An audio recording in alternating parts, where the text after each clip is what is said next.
Para mostrar um pouco da interface do Revit Map, iremos utilizar a amostra de projeto Sample System Project, que já vem pré-instalado. Lembre-se que o Revit Map não é um software independente, mas sim um conjunto de funcionalidades do Revit, as quais permitem modelar os projetos mecânicos, elétricos e hidráulicos. O ambiente de trabalho e as ferramentas de navegação são os mesmos que já estamos familiarizados no modelo de arquitetura. A diferença é que no Revit Map, ao invés de utilizar as ferramentas do separador arquitetura, são utilizadas as ferramentas do separador sistemas. Neste separador, as ferramentas estão divididas em painéis conforme a sua função.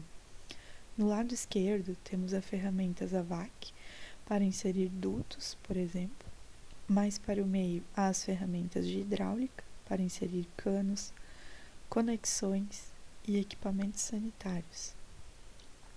E por último, há o painel com as ferramentas de elétrica, para inserir os conduítes, equipamentos elétricos e iluminação. Temos a janela Propriedades e o navegador de projeto. No navegador de projeto, podemos ver que esse projeto possui vistas para as 3 disciplinas: AVAC, hidráulica e elétrica. Para cada disciplina, há uma vista 3D, uma planta baixa e uma seção.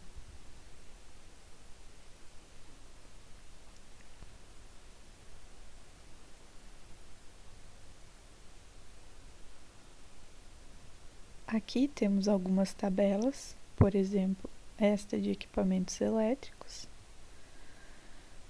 outra de equipamentos mecânicos. As tabelas podem ser configuradas e personalizadas de acordo com os dados que se pretende exibir. Há também algumas folhas, já com as vistas inseridas. Uma com o diagrama elétrico,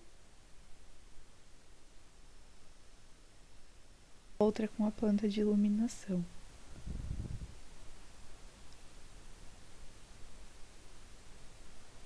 Depois, da parte mecânica, há uma folha somente com as legendas.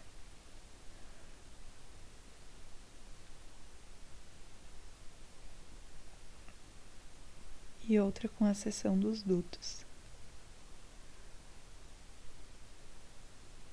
Este é um exemplo de projeto básico para demonstrar o que é possível criar no Revit Map.